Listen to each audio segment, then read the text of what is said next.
I don't really have any grand ideas for you today. I'm just 22 years old. That was the first line I wrote when I was brainstorming this talk. Seriously.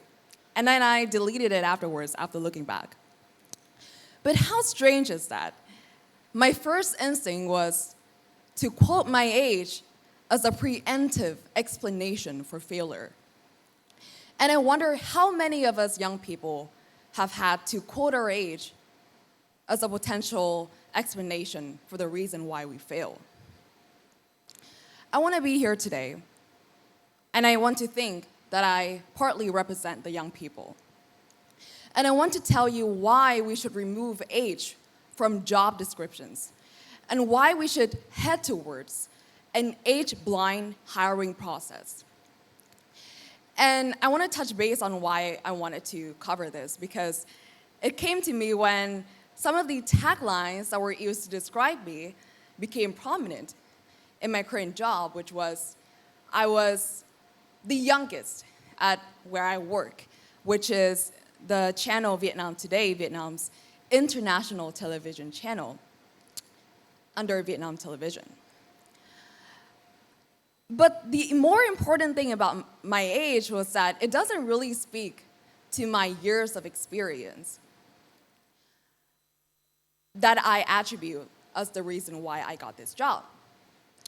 Before that, it's not necessarily just about job experience.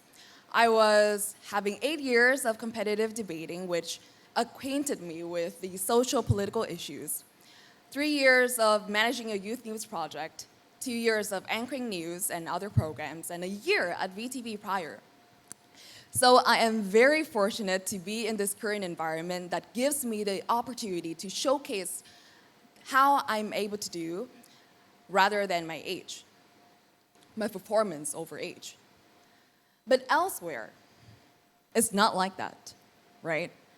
Sometimes age is the thing that gets in your way when you're applying for something.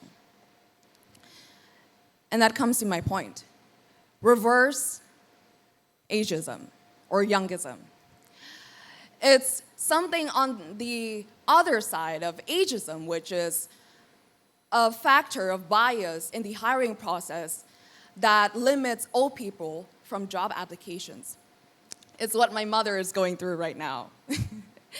But I also want to put attention to something that is less known, which is what is affecting young people in their process to apply for jobs. And I want to briefly talk about my current job. So in my current work, I work with some of the very old people. They're not happy when they hear this talk, probably. But they literally could birth me. Seriously, I'm as old as their child. But in the first few months of the job, they had no idea how old I was. Of course, I didn't look that old. Come on. But they never were able to really accurately guess my age. It's because partly I was hiding my age. Ever heard of the tip, hide your age from your resumes? Hide your year of graduation from your CV? But also, I was letting my work speak for me. So by the time that they knew that I haven't really graduated, it doesn't even matter anymore, because I was able to do the job they gave me. And at times, I was able to do it better than those who meet the age requirements. So why is it that we place so much emphasis as a society on how old applicants are? We put it in job descriptions as the basis of their capacity, when sometimes they can do it just the same or even better than those who meet the age requirements. And I want to also tell you a story, because this is a real story, by the way.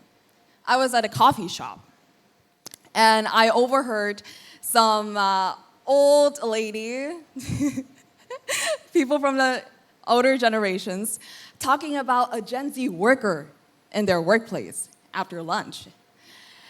And you know what they say? Try to take a guess. They said, Gen Z have such horrible work culture. They are disloyal, lazy.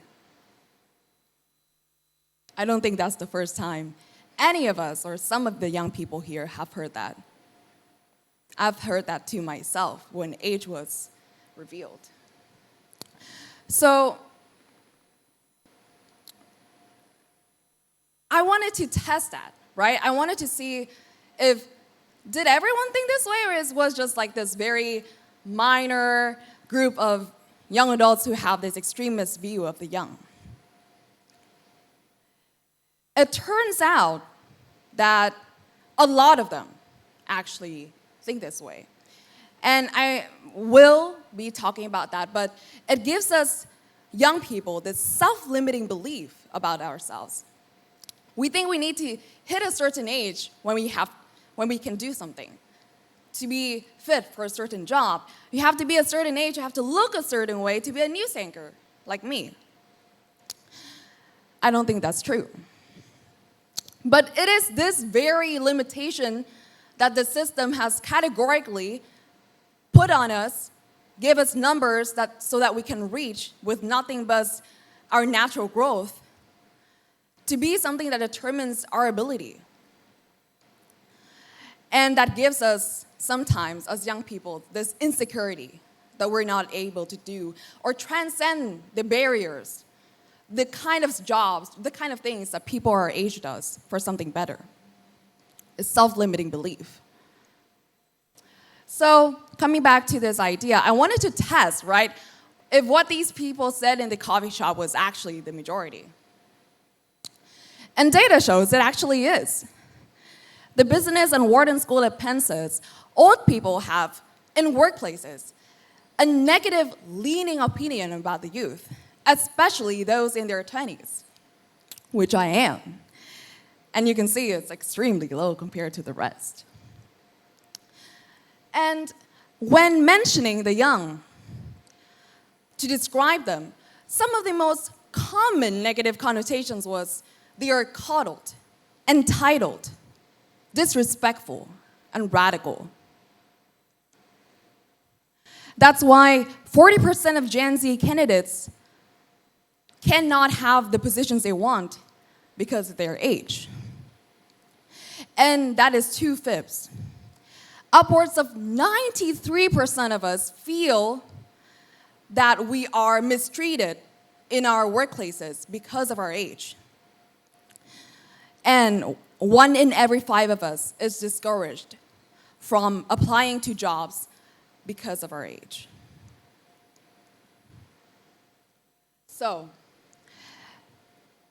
I think there is even justifications, rather, as to why these barriers should exist. They say we're not as capable, we're not loyal to the company, we are more frantic, erratic, uncontrollable. But we live in vastly different times, vastly different ages, with challenges they don't quite understand. We are in an age where living and working until 40 doesn't guarantee us a house anymore. Upwards of 60% of Gen Z have side hustles. So we live in times, we have challenges, and we try in ways that they probably don't understand for that assumption to be right to begin with. And I want to touch back on this little article and this narrative about me. Because funny enough, this very same system that puts numerical limitations on who is enough for a certain job, a certain role, also praises those who are able to break those barriers. Forbes 30 under 30, youngest startup, or in my case, the youngest editor and anchor at Vietnam Today. I think these kinds of media framings put the excellence of young people onto individual characteristics, achievements. It is not telling that it is actually within young people to be able to do these things, to be able to excel from the barriers that society has told them they are not capable of doing. So actually, right here, right now, I want to make a claim. I want to say, all of us, everyone in this room, especially the young, you can be the youngest to do something.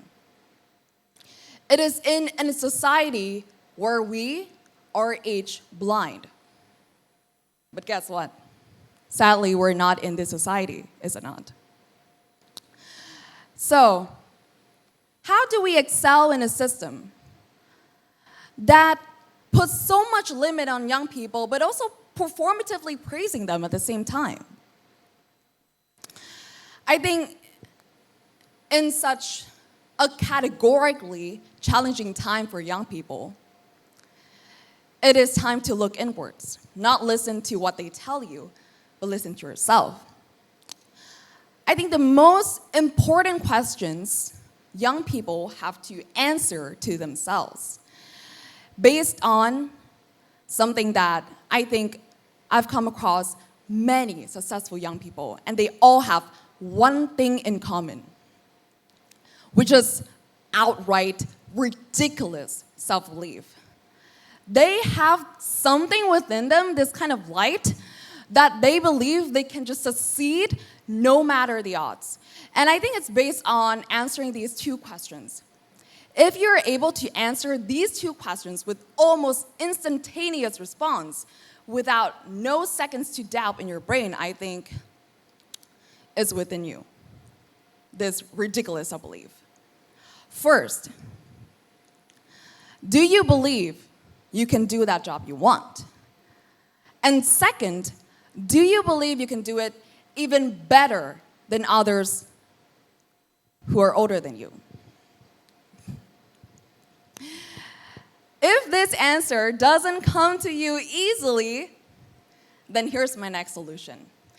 Because for me, you may say it's ego, but for me, it's based on experience. I've always seen this pattern where I'm continuously happens to be the youngest person in the room. And it's because I had so much experience to myself at the youngest age possible. Before high school, before university, I was working multiple jobs. I mean, I was in telesales. I was in human resources. I didn't just wake up one day and I knew, oh, I wanted to be a broadcast journalist. Oh, no. So after all those years of experience, I came to find out more about myself. So my next tip for you is don't just do the things people your age do. Do more. Because what is the things people your age do? Why do we normally gravitate towards the kinds of activities, the kinds of things that your age kind of does? And you might see this as radical, but I see this as getting to know yourself as soon as possible, because just yesterday I made up this chart about confusion to describe my life. I'm telling you, some of the adults, they are as confused as you. They don't know much about life. I know some of them. And the thing is, their circle of confusion is just smaller. With more experience, they're less confused and they have a clearer understanding of who they are. So I think because I got to experience so much, I put myself to experience so young, I was able to have an understanding of myself and be so sure of myself to stand here with you today that I answer yes to both of those questions. So if you haven't been able to answer so, then here's the tip. So if we get these two things out of the way, right, what is the thing we need to do next to excel? I think it's letting your performance speak for you, but not your age. So here's where the tips get handy. Don't talk about your age. Let your performance do the work.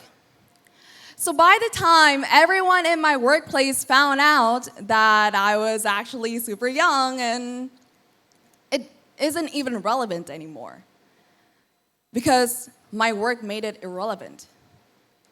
Age by then was just a number.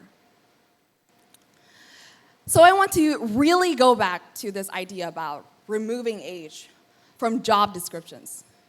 Because actually, it's already a standard practice in many countries. Technically, it's possible. And don't tell me it's not. But the problem about removing age from job descriptions is not as easy as it sounds. You remove it, but the prejudice is there. The kind of idea that the older generations have about the young, that they are less capable, that they are less competent, that they are less loyal, is still there. So in this audience today, and all to you who watch us, I invite you, old or young, to rethink the way we assess someone's capacity. Does it really have to do with how old they are? And my final message for you is to stop the assumptions and to really, I mean really, give young people a chance. Thank you.